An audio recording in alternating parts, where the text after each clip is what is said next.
you like first-person shooters, you owe it all to Doom.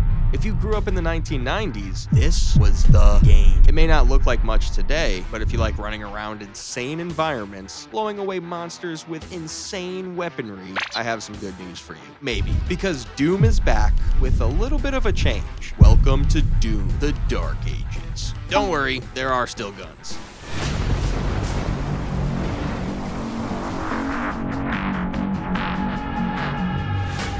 As the name implies, this new Doom game takes place in a fictional past, one that closely mirrors the Dark Ages we know from history, but better.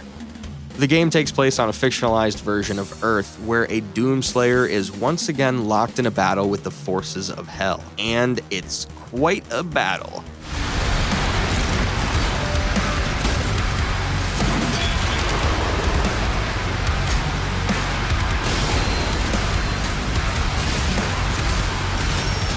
This must be what heavy metal singers see when they sleep. This new game promises better graphics, better weapons, and more acrobatic gameplay. The God Maker needs Earth to be consumed by the deep. Gamers are excited. Wow, the shield is incredible. He got the fur on! Shield! But will this new game hold up to the high standards of the franchise? Let's see. Doom the Dark Ages is the 8th game in the series, coming about 5 years after the wildly successful Doom Eternal. Like the last installment, Dark Ages was developed by Bethesda alongside ID Software. It was released on May 15th, 2025, and so far has received generally favorable reviews. Let's start this journey by talking about arguably the biggest change to this new game: the time period. When the first trailer came out, Doom fans worried they'd miss out on all the gunplay they've come to love. Where's my gun? Where's my gun? Luckily, they soon learned that this particular Dark Ages is pretty technologically advanced. Anyway, I started blasting. With guns, I love this Terminator reload on the super shotgun. shields, and even the odd piece of medieval weaponry. King Arthur, I'm gunning for your ass! In short, there's nothing for gun lovers to complain about. As they maneuver through the world, players will gain access to the super shotgun, shredder, plasma accelerator, and something called the Skull Crusher Ravager. It's described as a weapon that crushes demonic skulls to fire its shredded bone fragments at high velocity. That's fucking awesome. Are you serious with this? All right, let's move on to the graphics. There's no denying that this game looks beautiful. Graphics! I need graphics! The action is smooth, the visuals are compelling, and you can practically hear every rip and tear as you slice and shoot your way through hordes of zombies and hellspawn monsters.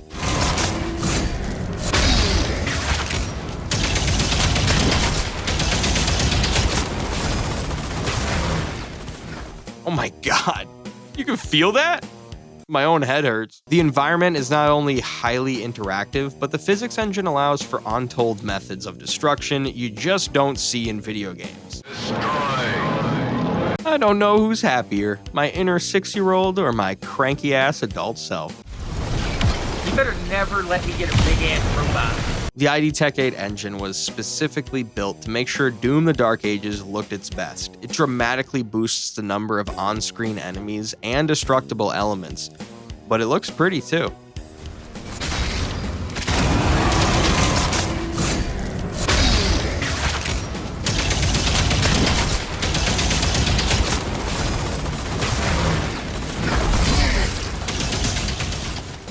That's nice. I'm just gonna soak in this environment for a... Oh shit! What's the point in having awesome weapons and graphics if you don't have a bevy of baddies to destroy? Bad guy's bad. Good guy's good.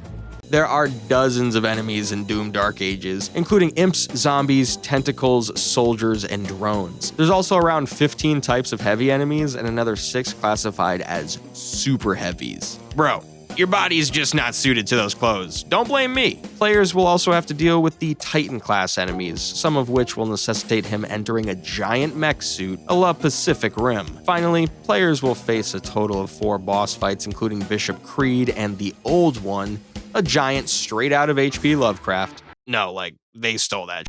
Like, Lovecraft was a POS, but like someone needs to get paid for this. Doom the Dark Ages boasts 22 levels of non-stop gut-wrenching action that any Doom fan will find familiar. I get that reference.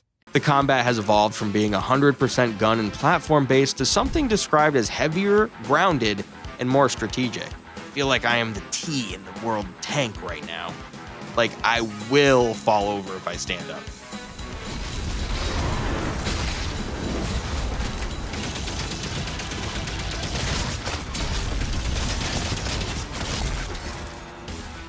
The increased scale of the game, which developers claim was based on the Battle of Minas Tirith in Lord of the Rings, Nerd alert!